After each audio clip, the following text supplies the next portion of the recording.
Hello everyone, welcome back to our channel. आज के इस वीडियो में हम सीखने वाले हैं कि पावर पॉइंट क्या होता है और उसके यूज़ क्या होते हैं।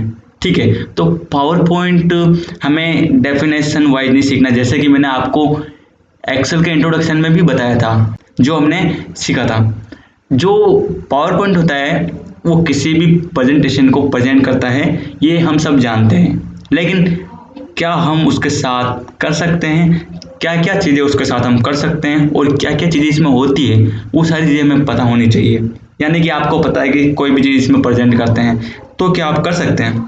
मैं बोलता हूँ नहीं। क्यों नहीं कर सकते? क्योंकि आपको इसका बेसिक नहीं पता है। अगर आपको बेसिक नहीं पता है तो आप उसको ये भी सर्च नहीं कर सकते हो कि आपको विंडो की प्लस आर क्लिक करने के बाद पावर पॉइंट खोलने के लिए पावर पॉइंट की जो स्पेलिंग होती है ना, उसे कैसे डालते हैं। जो पावर पॉइंट की स्पेलिंग होती है POWERPOINT,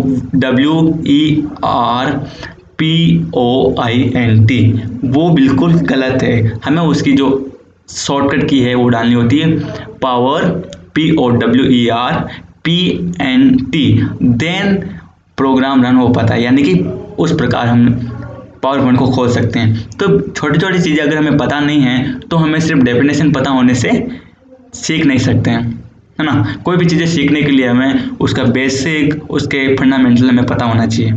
ठीक है, तो आपको ये ध्यान नहीं रखना है कि Microsoft PowerPoint is the thing which is used for presenting the things like photo album. Okay, तो ये चीज़ें हमको ध्यान नहीं रखनी है। हमें ध्यान रखनी है कि उसकी बेसिक चीज़ें क्या है, फंडामेंटल क्या है। ठीक है, तो इसकी हम वर्किंग देखते हैं, किस प्रकार से इसमें वर्क होते हैं और क्या क्या होते हैं। तो इसमें हम देखते हैं कि मेन जो वर्क होते हैं इसमें क्या होते हैं, और जो चीज़ें हमें नहीं पता है वो हम यहाँ सीख पाएंगे। उसी प्रकार जो हमने एक्सेल में सीखा था कि हम कहते हैं कि हम एक्सेल में ओनली डाटा एंट्री जानते हैं। ठीक है, डाटा एंट्री हमें पता है, लेकिन यहाँ पर भी लोगों को यही इल्यूजन बैठा है, यानी कि भ्रम है कि प्रेजेंटेशन हम इसमें कर सकते हैं। लेकिन कैसे करते हैं और क्या क्या चीज़ें कर सकते हैं, प्रेजेंटेशन किस चीज़ के करोगे, वो चीज़ें हमें पता होनी चाहिए। ठीक है, तो पावर पॉइंट मेरे अकॉर्डिंग इतना यूज़फुल है कि इसमें सारी चीज़ें आसानी से मेंटेन की जा सकती है प्रेजेंट करने के लिए।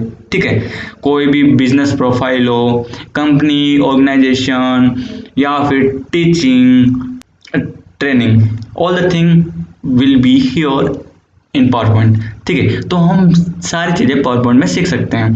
तो सबसे पहले जो हमारा इल्यूजन है प्रेजेंटेशन, नहीं, प्रेजेंटेशन हम इसमें बनाते हैं। ठीक है, प्रेजेंटेशन देने के लिए हमें जो चीज़ें होती है, क्या क्या चीज़ दे सकते हैं, वो हम इसमें प्रेजेंट करते हैं, देन उसका हम प्रेजेंटेशन देखते हैं। ठीक है, आया समझ में?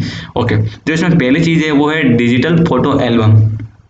डिजिटल फोटो एल्बम यानी कि बहुत सारी जो फोटो होती है उसे हम एक एल्बम के रूप में प्रेजेंट कर सकते हैं। ठीक है, वो हम सीखेंगे कि डिजिटल फोटो एल्बम क्या है। तो फर्स्टली हमें इसका इंट्रोडक्शन मालूम होना चाहिए। नेक्स्ट, कंपनी प्रोफाइल, यानी कि कंपनी प्रोफाइल हम इसमें आसानी से प्रेजेंट कर सकते हैं। जैसे कि कंपनी का नाम ये है, कंपनी के CEO ये हैं, कंपनी का ओनर ये है। ठीक है, ये तो हमारी कंपनी का जो बेसिक थिंग था।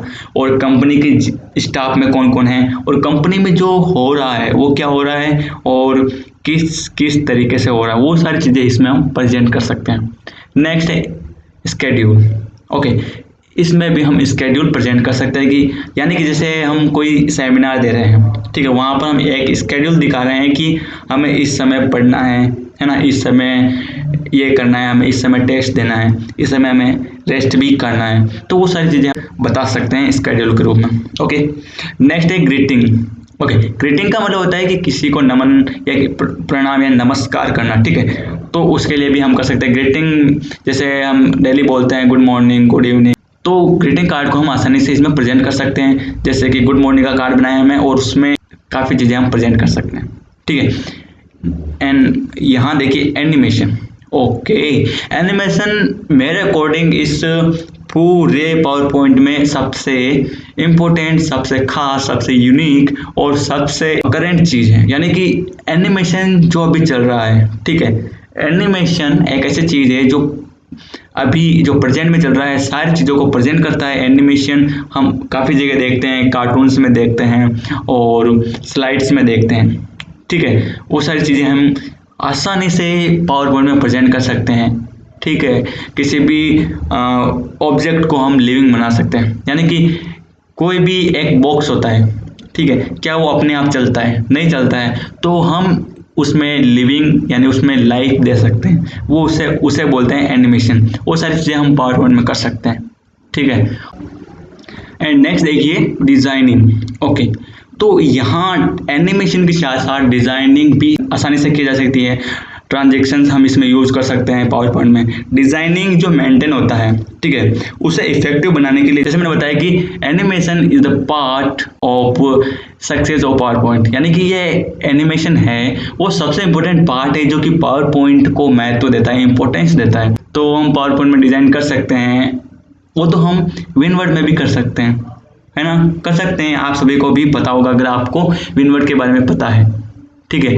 लेकिन एनिमेशन एक ऐसा पार्ट है जो किसी भी डिजाइनिंग को इफेक्टिव, लिविंग और शाइनिंग बनाता है, छोटी छोटी चीज़ों को मीनिंगफुल बनाता है, तो उसे बोलते हैं एनिमेशन। यानी कि जो पावर पॉइंट है वो काफ़ी इंपॉर्टेंट है, तो हमें आसानी से और इसे स्टेप बाय स्टेप सीखना है। तो इस वीडियो में सिर्फ इंट्रोडक्शन है और अगले वीडियो से हम सीखने वाले हैं पावर पॉइंट की छोटी छोटी चीज़ें, और ताकि हम सीख पाएंगे actual use of PowerPoint. ठीक है, तो आप सभी को तैयार रहना है। Till then bye bye, thanks for watching the video.